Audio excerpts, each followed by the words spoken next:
रामकृष्ण हरी. नमस्कार. वनस्पतीची ओळख या युट्यूब चॅनलवर आपल्या सर्वांचं हार्दिक स्वागत. मित्रांनो, बंधू भगिनींनो, कसे आहात? सुखी असाल, आनंदी असाल, खुश असाल अशी मी देवाजवळ पांडुरंग परमेश्वराजवळ प्रार्थना करून आजच्या व्हिडिओला सुरुवात करतो.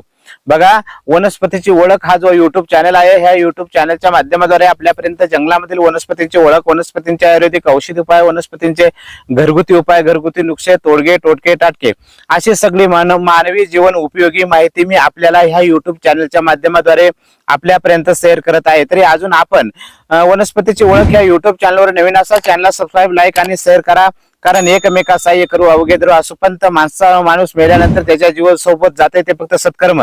म्हणून हा व्हिडिओ दुसऱ्यापर्यंत शेअर करा. हे जे सत्कर्म आहे, तर कर्म हे श्रेष्ठ सांगितलेलं आहे. सत्कर्म करा, तुमच्या जन्मी पुण्य भेटेल, तुमच्या पत्री पुण्य भेटेल आणि ह्या पुण्याच्या जोरावर आपल्याला चांगलं जीवन मिळेल. तर बघा, तुम्हाला मी आज असे काही औषध सांगणार आहे की ज्या आजारांवरती, बघा, फिट्स या आजारावर गोळी नाही किंवा डॉक्टर किंवा इलाज नाही, त्याच्यावर मी तुम्हाला उपाय सांगणार आहे. दुसरा घोरणे, याच्यावर आजारावर गोळी किंवा औषध नाही, त्याच्यावर मी तुम्हाला उपाय सांगणार आहे.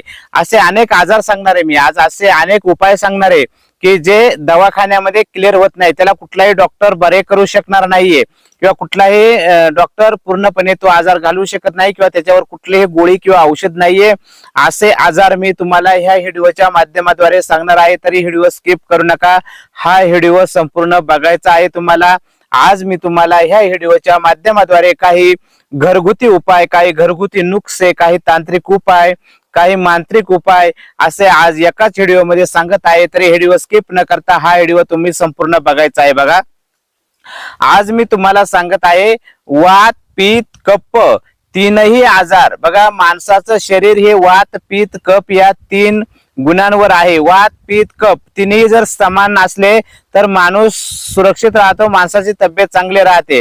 परंतु वात, पित्त, कफ तिन्हींपैकी एखादा खालीवर जर झाला तर माणूस आजारी होतो, माणसाची तब्येत डाऊन होते, माणूस आजारी होतो, बिमार पडतो, आजारी पडतो. म्हणून ते पुन्हा सुधारित करण्यासाठी तुम्हाला आयुर्वेदिक औषधी उपाय करावे लागतात, घरगुती उपाय. किंवा तुम्ही दवाखान्यात जाता, सलाईन लावता, डॉक्टर गोळ्या खाता आणि ज्या गोळ्या खाता त्यांनी तुमच्या किडनी आणि लिव्हर सुद्धा खराब होतात. तर बघा, तुम्हाला मी आज एकदम जबरदस्त असा वात, पित्त, कफ ह्या आजारावरचा उपाय सांगत आहे. तर हा उपाय तुम्ही व्यवस्थित बघायचा आहे, ऐकायचा आहे आणि करायचा आहे. तुम्हाला वात, पित्त, कफ होणार नाही, तुमची तब्येत, तुम्ही कधीही आजारी होणार नाही. सतत दवाखान्यामध्ये जावं लागत असेल, सतत गोळ्या खावा लागत असेल, सतत डॉक्टरकडे जावं लागत असेल तर हा व्हिडिओ एकदा अवश्य बघा आणि हा उपाय अवश्य करा. तुम्हाला मी 100% सांगतो, गॅरंटी देऊन सांगतो, तुमचा हा आजार पूर्णपणे बरा होईल. हा उपाय तुम्ही स्वतः करायचा आहे. काही लोक काय करतात, व्हिडिओ बघतात आणि कॉल करतात, महाराज हे उपायाचं औषध बनवून द्या. तुमच्या जीवनाचे शिल्पकार तुम्ही, तुमच्या जीवनाचे डॉक्टर तुम्ही. तुझं आहे तुझं पसी परी तू जागा चुकलासी. बाबा, आपल्या व्हिडिओमध्ये तुम्हाला औषध आणि औषधाची माहिती आणि उपाय सर्व व्यवस्थित सांगितले जातात. हे उपाय तुम्ही स्वतः करायचे आहे. ती स्वतः केल्यानंतर तुम्हाला 100% त्याचा रिझल्ट येईल. तुमचा पैसा वाचेल, वेळ वाचेल. दुसऱ्याकडून घ्यायचा असेल तर तुमचा वेळ जाईल, पैसा जाईल आणि कधी गुण येईल तर गुण येणारही नाही. कारण काही लोकांना गुण येत नाही. तर गुण कोणाला येत नाही मी सांगू का? तर बघा, काही लोक दारू पितात, बिडी, सिगारेट, तंबाखू असे व्यसन करतात. तर आपण एखाद्या माणसाला जर औषध दिलं आणि त्याला सांगितलं हे व्यसन बंद कर, दारू पिणे बंद कर, बिडी सिगारेट बंद कर, तो दारू पिणे बंद करत नाही, बिडी सिगारेट पिणे बंद करत नाही, औषध घेत राहतो. अशा लोकांना गुण येणार नाही. अशा लोकांना आयुर्वेदिक औषधांना गुण येत नाही. तर त्यांना पथ्य हे पाळावं लागेल. कारण औषधापेक्षा पथ्य हे श्रेष्ठ आहे. नुसतं पथ्य पाळलं तरी आजार बरे होतात, औषध घ्यायची सुद्धा गरज नाही. परंतु पथ्य हे महत्वाचं आहे. म्हणून जे लोक औषध घेतात पण पथ्य पाळत नाही त्यांना गुण येत नाही. दुसरे लोक, ते लोक औषध माझं फक्त आजार बरा होईल या हेतूने घेतात, त्यांची त्या औषधावरती श्रद्धा नाही, आत्मविश्वास नाही किंवा विश्वासपूर्वक अविश्वासाने जी औषधं घेतात त्या लोकांना रिझल्ट येणार नाही किंवा त्या लोकांना रिझल्ट येत नाही. म्हणून विश्वासावर जे स्वार झाले ते सर्वस्वी तरुण गेले. म्हणून ज्यांनी विश्वासपूर्वक आणि श्रद्धेने औषधं घेतली त्यांचे आजार पूर्णपणे बरे होतात. म्हणून एकतर पथ्य पाळावं आणि श्रद्धा आणि विश्वासाने तुम्ही जर ते औषध घेतलं तर मी तुम्हाला सांगतो तुमचा आजार 100% पूर्णपणे बरा होईल. एक दृष्टांत, एक गोष्ट सांगतो बघा. ती म्हणजे अशी, एका देशामध्ये, बाहेर देशामध्ये एक राजा होता आणि तो राजा आजारी होता.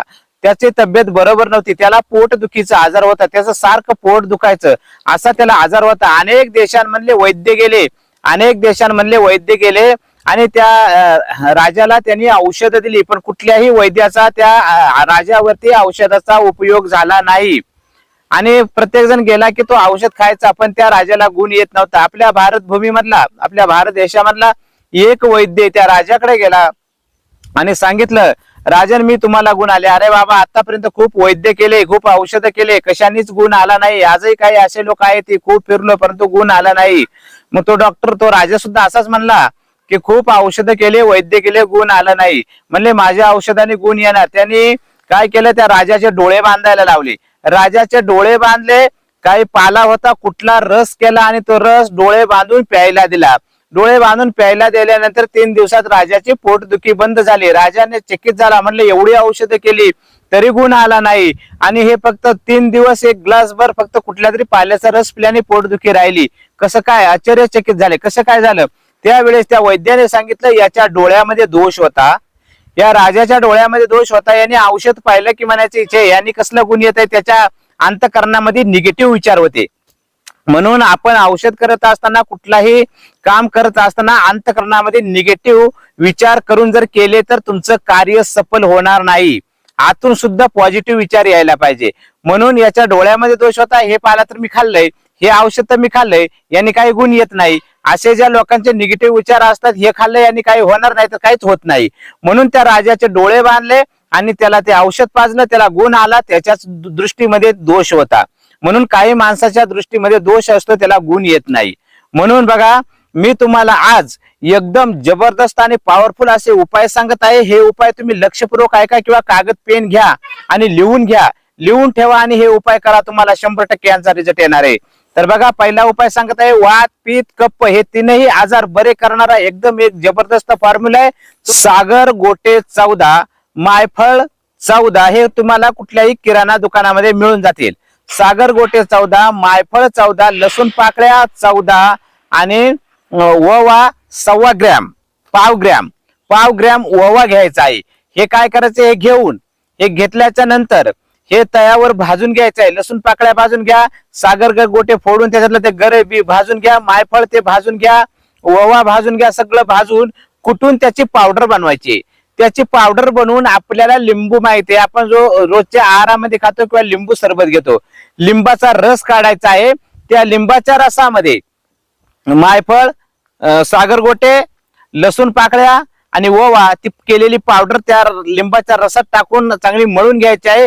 हरभऱ्या एवढल्या गोळ्या करायच्या आहेत, ते काचेच्या बरणीमध्ये भरून ठेवायच्या आहे. ते सकाळ संध्याकाळ एक एक गोळी थंड पाण्याबरोबर घेतल्याच्या नंतर तुमचा कसलाही वात, पित्त, कफ असू द्या पूर्णपणे बरा होऊन जाईल, याची मी तुम्हाला गॅरंटी देतो. हा उपाय तुम्हाला 14 ते 21 दिवसापर्यंत करायचा आहे. तुम्हाला वातही होणार नाही, पित्तही होणार नाही, कफही होणार नाही. एकदम जबरदस्त उपाय. हा उपाय तुम्ही करा. मायफळ 14, सागर गोटे 14, लसूण पाकळ्या 14, ओवा घ्या थोडासा, सगळे भाजून त्याची पावडर करून लिंबाच्या रसात घोटून हरभरे एवढ्या गोळ्या करून सकाळ संध्याकाळ घेतल्यानंतर तुमचा वात, पित्त, कफ पूर्णपणे बरा होऊन जाईल. इतका जबरदस्त असा हा उपाय. काही लोकांना ऍसिडिटी आहे बघा, ज्यांना ऍसिडिटी आहे, मळमळ होते, छातीत जळजळ होते, खाल्लेलं पचत नाही, यांनी काय करायचंय, संध्याकाळच्या वेळेस गावरान गाईचं दूध असावं. दूध हे गाईचंच असावं. गाईचं दूध संध्याकाळी चांगलं खरपूस तापलेलं दूध 1 ग्लासभर घ्यायचंय. त्याच्यामध्ये एक मोठा असा एका छोटा चमच्याभर तूप टाकायचं आहे. थोडीशी साखर टाकू शकता. हलवून थोडस थंड होऊन द्यायचं आहे आणि थंड झाल्यानंतर झोपायच्या वेळेस तुम्हाला घ्यायचं आहे. एकदम साधा सोपा उपाय आहे. काय करायचंय, गाईचं 1 ग्लास तापलेलं दूध, त्याच्यामध्ये 1 चमचा तूप, त्याच्यामध्ये थोडीशी साखर, थोडं थंड होऊन द्यायचं आणि ते तुम्हाला रोज संध्याकाळी प्यायचं आहे. असं प्यायल्यानंतर तुमची पूर्णपणे ऍसिडिटी पूर्णपणे बरी होऊन जाईल. जळजळ, मळमळ, छातीत जळजळणे वगैरे काही होणार नाही. ऍसिडिटीवरचा रामबाण उपाय करून बघा. एकदम साधा सोपा उपाय. म्हणून तर सांगतो, तुझं आहे तुझं पशी परी तू जागा चुकलाची. हे सगळे औषध उपाय तुमच्या जवळ असताना सुद्धा तुम्हाला माहित नाही, म्हणून हे मी तुम्हाला सांगत आहे, हे तुम्ही करा. बघा, एक उपाय अजून सांगतो. एक उपाय असा की ह्या उपायाला डॉक्टरकडे कुठलाही इलाज नाहीये. हा जो मी उपाय सांगत आहे याच्यावर डॉक्टरकडे कुठलाही विलाज नाहीये, तो म्हणजे टाच दुखणे. एक एक माणसाची, काही लोकांच्या टाचा दुखतात बघा, टाचेचा आजार आहे, टाच खूप दुखत असते, परंतु दवाखान्यामध्ये गेल्यानंतर डॉक्टर गोळी दिल्यानंतर तात्पुरते राहिले, पण डॉक्टरकडे त्याच्यावर विलाज नाही. एखाद्याची खूप टाच दुखत असेल तर त्याच्यासाठी काय करायचं, साधा सोपा उपाय माय बापा. काय करायचं, वेखंड घ्यायचे, वेखंड उगाळून घासून घ्यायचे, उगाळायचं, घासायचं, घासल्याच्या नंतर गाईच्या गोमूत्रामध्ये टाकायचे, चांगलं शिजवून घ्यायचे. वेखंड कुटून त्याची किंवा घासून त्याची पेस्ट करायची, ती पेस्ट गाईच्या गोमूत्रामध्ये शिजवून घ्यायची, शिजवून आणि थोडी आपल्याला जसजसे सोसल तशी गरम टाचेवरती संध्याकाळी झोपायच्या वेळेस लेप करायचा आहे. काय करायचंय, वेखंड घासून गाईच्या गोमूत्रात शिजवून दुखणाऱ्या टाचेवर लेप द्यायचे, पट्टीने बांधून टाकायचे, सकाळी खोलून टाकायचे, संध्याकाळी उपाय करायचे, सकाळी काढून टाकायचे. हा उपाय फक्त 3 दिवस करा. किती दिवस? फक्त 3 दिवस हा उपाय केल्याच्या नंतर तुमची टाचदुखी पूर्णपणे बरी होऊन जाईल. बघा, टाचदुखीवर एकदम जबरदस्त उपाय, हा उपाय करा. वेखंड कुटून किंवा पेस्ट करून गायच्या गोमूत्रात शिजवून संध्याकाळी टाचेवर लावा, तुमची टाचदुखी पूर्णपणे बरी होऊन जाईल. हा उपाय तुम्ही जर केल्याच्या नंतर तुम्हाला कॅन्सर होणार नाहीये. हा उपाय केल्याच्या नंतर तुम्हाला कॅन्सर होणार नाहीये. दुसरी गोष्ट, तुम्हाला किडनीचे आजार होणार नाहीत. तुम्हाला डायलिसिस करावं लागत असेल, किडनी डॅमेज असेल किंवा किडनीला काही विकार असेल, किडनी सुजत असेल, तर किडनीचे आजार पूर्णपणे बंद करणारे आणि कॅन्सर मुक्त करणारा एकदम एक जबरदस्त असा फॉर्म्युला देत आहे. हा फॉर्म्युला लक्षपूर्वक ऐका, पाहिजे तर लिहून घ्या आणि हा उपाय तुम्ही करा. बाजारामध्ये तुम्हाला आवळं भेटतात, आवळं म्हणजे आवळकंठी. काय करायचे, ते 25, 50, 100 तुम्हाला जेवढे भेटतील तेवढे 25, 50, 100 पर्यंत तुम्ही आवळे विकत आणायचे. विकत आणल्याच्या नंतर ते मिठाच्या पाण्यामध्ये उकळून घ्यायचे आहेत. मिठाच्या पाण्यात उकळून घेतल्यानंतर त्याच्यावरती 5-5 लवंगा टोचायच्या.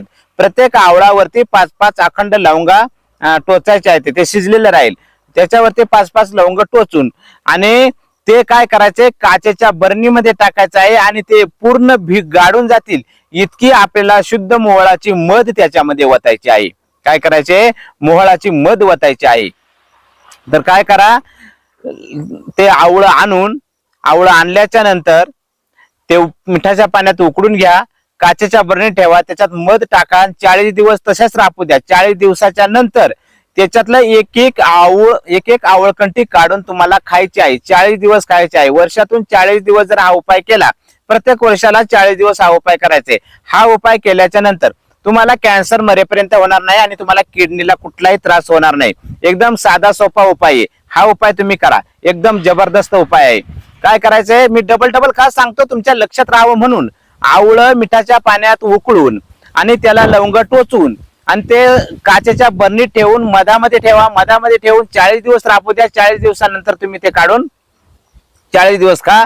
तुमचा पूर्णपणे कॅन्सर आणि किडनीचे आजार बरे होतील. एकदम जबरदस्त उपाय. माणूस झोपेमध्ये घोरतो, परंतु त्याच्यावर ते डॉक्टरकडे गोळी किंवा औषध नाही, इंजेक्शन नाही, माणूस घोरतो.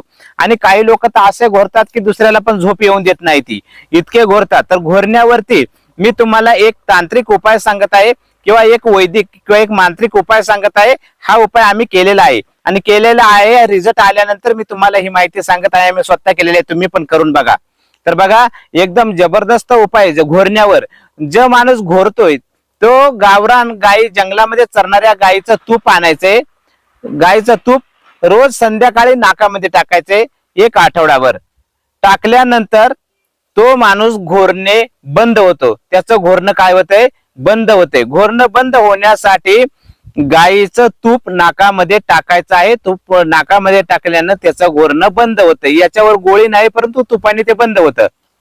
दुसरा एक उपाय, जो माणूस घोरतोय त्यांनी गजेंद्र मोक्ष म्हणून एक स्तोत्र आहे.